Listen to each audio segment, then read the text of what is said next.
As a reward for successfully completing his investigation, S.T.A.L.K.E.R was offered a promotion to colonel and the position of mission coordinator. He declined the opportunity to work at the HQ and submitted a personal request to be sent to the zone as the USS Permanent Observer. The information about the development of psi devices obtained by S.T.A.L.K.E.R alerted USS commanders. All the information gathered on X-designated laboratories was removed from military archives and filed as top secret. All personnel working in the zone were ordered to prevent the disclosure of information about the laboratories at any cost. Several experimental samples were made on the basis of technical documents for Item 62. Following a set of test trials, it was decided not to go ahead with large-scale deployment of the weapon due to the high cost of ammunition. Nonetheless, it would be reasonable to assume that further development of the Gauss rifle is ongoing. Sultan and his gang left the S.T.A.L.K.E.R to do their shady business elsewhere after their attempts to capture the ship failed. The ensuing feeling of relative safety among stalkers led to a massive increase in the number of artifacts sold to Beard, causing his business to boom, while the formerly quiet Skadovsk bar became as popular as the famous 100 Rods bar, despite being almost in the center of the zone. Following the destruction of the Bloodsucker lair, it's unlikely that anything could significantly change the state of affairs on the Skadovsk. The old ship became a temporary center of stability in the ever-changing world that is the zone. A fragile balance was reached between freedom and duty squads at Yanov Station. Tired of the endless struggle, fighters of both factions started leaving their squads and joining the Free Stalkers. Professors Herman and Ozersky were forced to cut short their scientific research in the zone due to a lack of data. On returning to the outside world, the two scientists proceeded to engage in unrelated work. Gary's stories about the Army's fate scared stalkers away from Pripyat.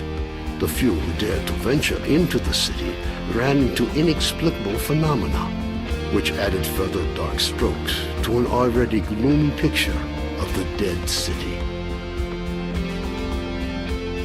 Organized mercenary squads continue to be active in the zone. Their interest in the secret laboratories is becoming increasingly difficult for USS operatives to ignore. Attempts to establish the identity of the client who hired the mercenaries proved unsuccessful. The area around Yanov Station continues to attract growing numbers of stalkers. The lack of dangerous mutants and abundance of anomalous areas have led to the area being referred to as a treasure trove with increasing regularity. The rumors of Zulu's fate reached the leader of duty, General Voronin. Counter to most expectations, Voronin decided to posthumously award Zulu with the Silver Shield, duty's highest decoration. Vano headed off to the freedom-controlled military warehouses, but his cheerful personality and optimism quickly earned him the popularity they merited. Ultimately, he took charge of a small group of researchers involved in investigating anomalous areas. Senior Lieutenant Sokolov continued to take part in flying missions over the zone. During one such recon flight over Limansk, his aircraft was shot down by mercenaries.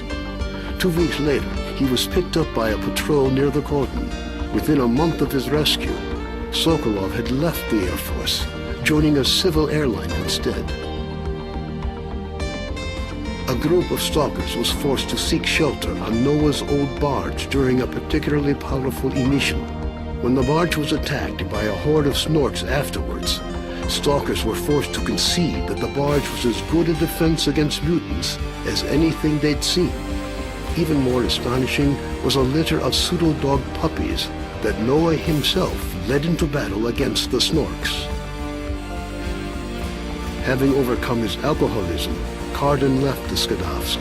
Stalkers said he went to look for his missing friends.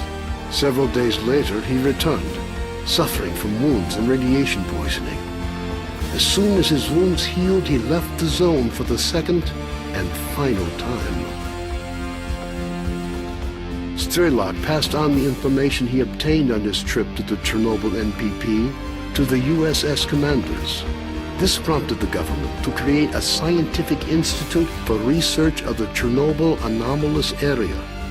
S.T.A.L.K.E.R took up the position of chief scientific consultant to the institute. When Colonel Kowalski, commander of the Stingray Group, returned from the zone, he was forced to explain the reasons for the failure of Operation Fairway. Following a dragged-out investigation and the brass's failed attempt to make him the fall guy, the colonel was finally given an honorable discharge.